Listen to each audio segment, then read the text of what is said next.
she wants to. Hi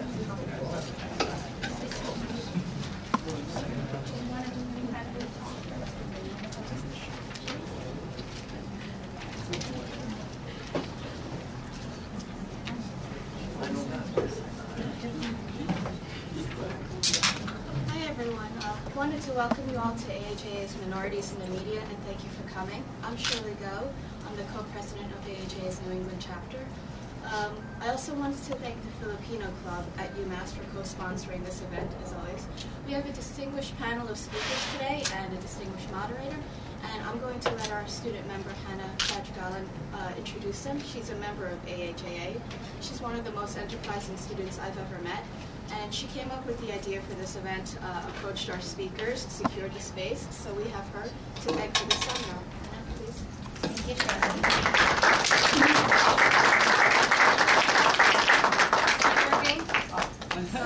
I'll just make my voice louder.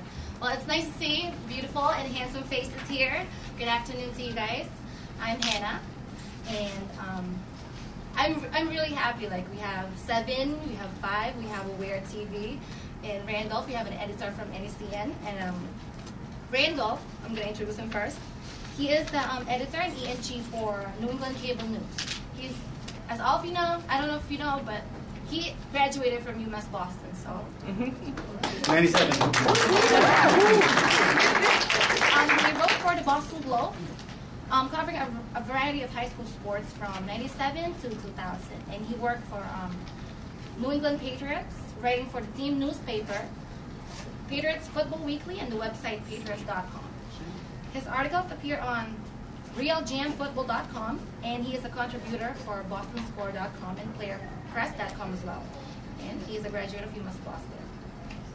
And one of my good friends, LaToya Edwards, when I entered at NECN, she was the one who took me out to the field. I not only learned about like broadcasting, but I learned a lot about life as well. And she's a good friend, a good mother, a good anchor. No, a great anchor. All of you guys are great anchors. I'm not. So she joined NECN as a morning reporter in 2005, and believe me, being a morning reporter, you have to wake up at 2 o'clock, get ready to go to work at 3 o'clock in the morning, get the news ready at 5 o'clock in the morning, and she did it. Hannah, you're adorable. She's coming from WWLP 22 in Springfield, where she had been a weekday anchor, and she's a native of Dorchester. She graduated magna cum laude from Emerson College with a degree in broadcast journalism. She began her career as a news writer for WBZ 1030 AM radio, and later reported for the Fox affiliate, WICZ TV, all these acronyms, 40 in Binghamton, New York. She first anchored television for Media One Cable News Network, while also reporting as the News Drive news anchor for Wild 1090 AM. And she also instructed courses for the Connecticut School of Broadcasting. That's LaToya, and that's Nina, adorable little daughter.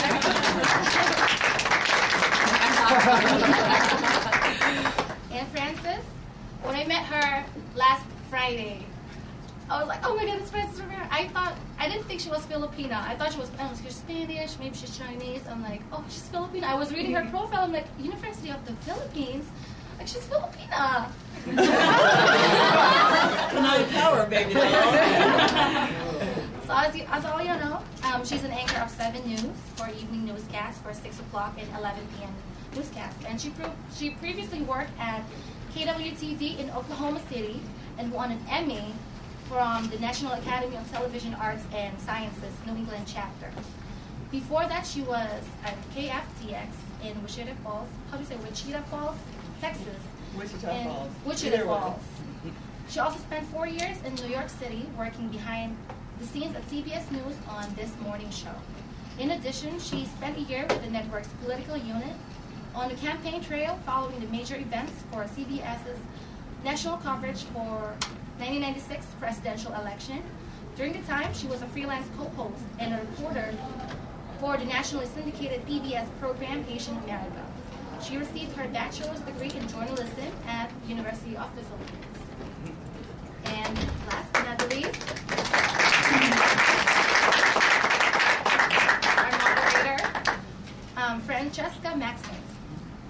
Francesca is the News Operations Director, Travel and Leisure Editor at PointedMagazine.com. She was the weekday nightly news anchor at Weird TV in Pensacola, Florida. She has worked as a reporter and anchor in Philadelphia, Boston, Hartford, and Syracuse. She has reported live on such national stories as pre-sex abuse, Catholic Church scandal, and the Beltway sniper shootings, and interviewed numerous luminaries from President Bill Clinton, Senator John Kerry, and Steve Martin to Matt Damon. So, Sarah Piano, and then Thank you so much, Hannah. I'll do a little quick introduction up here, and then I'll start maybe with some of the questions and prefer to sit down there. I think we'll probably go for about an hour and a half, maybe an hour or so, depending on what time you guys have to go. And from there, take it to more of a formal question and answer. If there's something that, is really sort of urgent in the moment and you want to raise your hand or, ask a question, I want to make it casual, interactive, and whatnot, but just not try to get too bogged down in too many questions in the middle, so we can kind of get through some of the topics. Basically, the topic tonight, and thank you so much to AJ and UMass for doing this, is one that comes up all the time. Minorities in the media, diversity in the media, whether or not it's socioeconomic diversity, racial or ethnic diversity, perhaps sexual orientation diversity. There's a lot of different groups out there like AAJA, of which I am a member, but not necessarily of which I am a part. I don't know if you want to say that. I'm not Asian. I'm Haitian, Dominican, Italian. So I'm a member of AAJ and of NAHJ and NABJ and Gay and Lesbian Journalists Association and Asian Journalists. Just because I feel like we're all in the same boat. We're sort of coming from a different perspective of that, sort of standard white, perhaps male, if you will, perspective. So that being said. This is really for you guys to learn and stuff, and also to just sort of talk to my fellow panelists. I'm so glad that I get a chance to see them. I'm going to do the questions from over here, I think if that's okay by you, and just start with a few things and go down the line, and you guys can just sort of answer them in whatever order you want. As far as what minorities in the media, or diversity in the media, I kind of like to call it sometimes, what does it even mean to you, and what does it mean to you in terms of you as a reporter and also sort of at the management level? You know what I mean? Is there more, what do you bring to the table as a quote-unquote minority journalist? LaToya.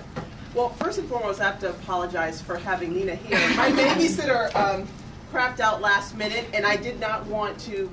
Hannah's just my doll, so I could never say I was not coming. So I just said, okay, Nina, get in the back, go to sleep. I told her she could not talk.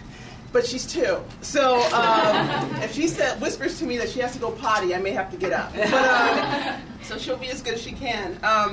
So as far as being a minority journalist, I think that when I think about decision makers in the newsroom, I don't think there's a concerted effort to bring a white male suburban point of view. I just think that a lot of the people who are in the newsroom happen to be white or suburban or, and the manager's male. So I think when you bring in people from different backgrounds, it always helps because it broadens the discussion. For example, I remember a year ago, in June of last year, I remember I had to go, I woke up, I was doing early morning reporting, I was a morning reporter at that time, and we had a choice. There was a young white male producer who wanted me to go cover the Celtics because they were in the finals, and it was in Boston, so that was supposed to be my morning live shot. But that same morning, they also had a 6-month-old little girl was shot as her father was holding her in Mattapan. And the producer was like, "You're going to the Celtics." And I said, "I'm not going to the Celtics. I'm going to go cover this little 6-month-old shooting." And he said, "Well, shootings happen all the time in Roxbury." And I said, "So what? It's a baby who was shot, and that's the story." And I'm from that neighborhood, and I've never heard of a 6-month-old being shot in her father's arms. So perspective is everything, and me having my voice there helped the newscast that day. So I just think that me being minority, it's just another voice to add to the news coverage and to make it better.